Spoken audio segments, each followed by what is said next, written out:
Fala, meu irmão em Cristo, glória a Deus, porque rendeu-se ao altar do Senhor Jesus. Então, daqui para frente é a oração, leitura da palavra, mudança de vida. E como sugestão que você leia a Bíblia, comece lendo-a do Novo Testamento. Nós já fizemos um vídeo anterior do panorama do Evangelho de Mateus. Mateus esse que tinha preocupação a citar as profecias do Velho Testamento, a falar do Messias, da constituição do reino de Deus, diferentemente de Marcos. O foco de Marcos está voltado para quem? Está voltado para os cristãos gentios. Então, Marcos, ele era um grande companheiro do apóstolo Pedro, como também esse menino aqui, ele era parente de Barnabé. Um grande personagem que estaremos estudando sobre ele quando estivermos tratando a respeito da igreja primitiva no livro de Atos dos Apóstolos. Para confirmar esse parentesco de ser sobrinho de Barnabé, em Colossenses capítulo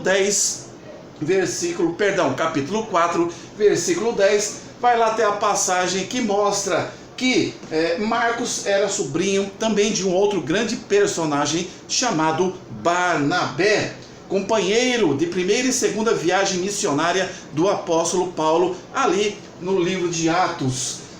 Esse Marcos também ele tinha um outro nome, ele era chamado na verdade João Marcos, e você encontra essa referência em Atos dos Apóstolos capítulo 12, versículo 25, que depois, calmamente, no seu crescimento, creio eu com certeza, nesse amor maravilhoso, nessa transformação, nesse transbordar de alegria, porque hoje você é nova criatura, você vai comer no sentido figurado todo o Novo Testamento, todo o Velho Testamento, mas com sabedoria, mas com a iluminação, como já falamos, do Espírito Santo de Deus.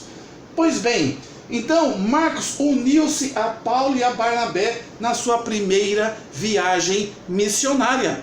Ele foi ali um daqueles que contribuíram na propagação do Evangelho, e estava então Paulo, Barnabé e Marcos juntos nesse chamado de Deus, especialmente na vida de Paulo, que foi chamado o apóstolo dos gentios. Interessante que, uma vez esses gentios aceitando Deus, o plano da salvação, Jesus Cristo, estava também Marcos preocupados com os cristãos gentios. Olha que bacana, olha a coincidência, olha a mesma linha de preocupação e raciocínio. Mas, então, como Marcos, ou João Marcos, estava muito próximo de Paulo e Barnabé, seu tio, houve uma situação que temporariamente Marcos se afastou de Paulo, e nós achamos esse ocorrido, esse relato, em Atos capítulo 13, versículo 13, como também capítulo 15, de 37 a 39. Oportunamente, você então olha lá, folheie a sua Bíblia no livro de Atos e verás que temporariamente essa união que deu ensejo na participação da primeira viagem missionária, algum momento houve um afastamento. Porém, essa amizade de Paulo, ela em relação ao sobrinho de Barnabé, ela foi restaurada lá na frente, e você percebe essa restauração em 2 a Timóteo. Timóteo era um jovem pastor que foi muito orientado e formado por Paulo. Então, esse reatar de amizade ministerial deu-se com muito amor e ênfase em 2 Timóteo capítulo 4, versículo 11. Também, oportunamente, porque nós estamos lendo os evangelhos, estamos falando do pano de fundo, da visão panorâmica, de uma análise bem sutil dos evangelhos. Oportunamente, quando você chegar em Timóteo, jovem pastor, você vai ver no capítulo 4, versículo 11, que é essa amizade que lá atrás afastou-se e que no início estava ali dando início ao ministério da primeira viagem missionária, aqui foi reatado. Pois bem, o evangelho de Marcos, nesse pano de fundo, então ele foi destinado, como aqui falamos, aos cristãos gentios.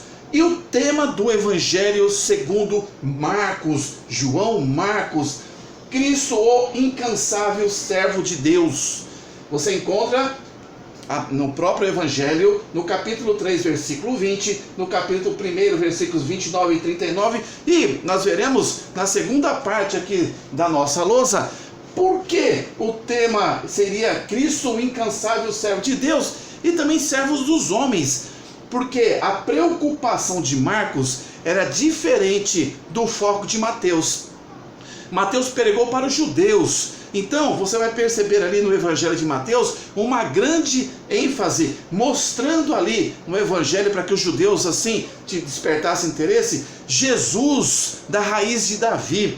Mostrava realmente muitas profecias que eram ditas pelos homens de Deus que traziam a mensagem do Senhor oral e escrita, os profetas, que futuramente mandaria um libertador, mandaria um Messias. Diferentemente, Marcos, ele fala muito pouco e cita muito pouco passagens do Velho Testamento, mas ele enfatiza muito os atos de Jesus, com muitos detalhes. Cristo, o incansável servo de Deus e dos homens também, coloca aqui, porque Cristo não descansava, ele não conseguia comer direito, ele não conseguia repousar direito, porque as multidões vinham atrás deles. E Jesus não se esquivava de falar das boas novas, de amar as pessoas, de curar as pessoas e de falar a respeito do reino dos céus.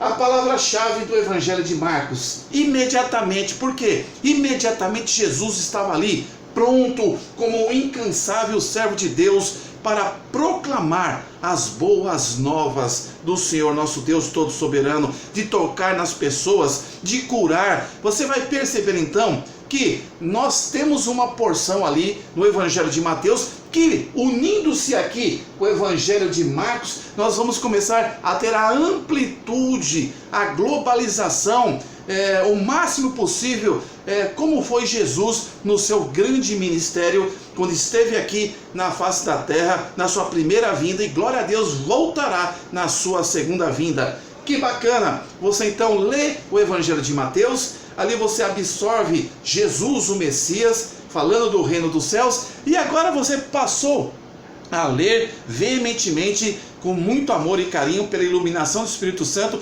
o Evangelho segundo Marcos, e começa a ver os milagres que Jesus fez, glória a Deus, perante o povo. Então, tema Cristo, o incansável servo de Deus. Palavra-chave, imediatamente. Jesus por a mim e a você, imediatamente ele nos quer fazer bem, como fez no seu ministério ali nas terras da Galileia, da Judeia, Jerusalém, Samaria, Cafarnaum, Caná, Nazaré e etc.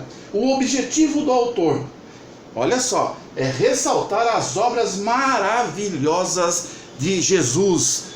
Diferentemente que Mateus queria ressaltar Jesus como Messias, aquele ali profetizado no Velho Testamento. Aqui é diferente. Aqui Marcos estava preocupado, objetivando, como autor desse evangelho, ressaltar as obras maravilhosas de Jesus. Deixa eu tentar relocar aqui, para que você possa ter uma visão melhor. Aqui a luz é pequena. Então o Evangelho de Marcos, ele fala muito pouco acerca das profecias, como aqui falamos, pois bem, mas ele visava os gentios cristãos, como também já enfatizamos. Então nessa ênfase, temos as obras poderosas de Jesus, então foram registrados com muitos detalhes por Marcos, companheiro de Pedro, Marcos, sobrinho de Barnabé, Marcos, amigo de Paulo. Preste bem atenção, 19 registros de milagres, enfatizava as obras poderosas de Jesus. Esse era a finalidade, esse era o foco, enfatizar as obras poderosas de Jesus, o poder sobrenatural de Jesus. Maravilhoso, Deus Todo-Poderoso. Então, um total de 19 milagres registrados nesses 16 capítulos de Marcos. Nós temos o seguinte: 8 desses milagres sobrenaturais vão tratar do poder de Jesus sobre a enfermidade. Você vai ver os milagres de Jesus ali, vários acontecendo. Você então tem 5 poderes de Cristo Jesus sobre a natureza. Olha só, 4, autoridade de Jesus sobre os demônios. Que bênção! 2, vitória sobre a morte. Glória a Deus. Deus ressuscitou. Deus é vitorioso. Total de 19 milagres de Jesus.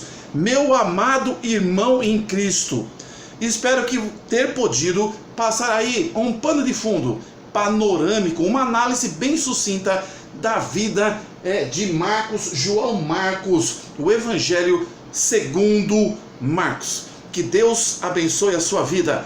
Caso sinta no coração, compartilhe essa mensagem.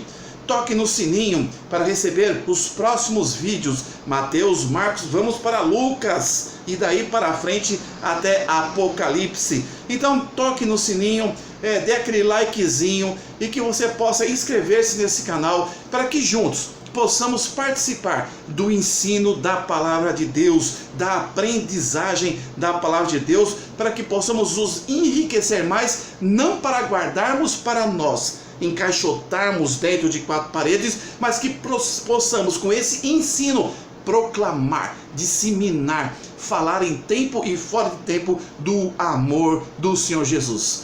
Meu amigo, caso oportunamente algum irmão passou essa mensagem, esse vídeo para você, conheça o Senhor Jesus, leia os evangelhos, coloque a sua vida no altar de Deus, arrependa-se dos seus pecados, aceite Jesus como seu único e suficiente e exclusivo Salvador e comece a ver as maravilhas que você vai absorver lendo a Bíblia, a palavra de Deus, como nossa única regra de fé e prática. Que Deus abençoe a sua vida nesse dia. Fique ligado, o próximo vídeo, Mateus, Marcos, Lucas, o médico. Amém? Muito obrigado, que Deus te abençoe.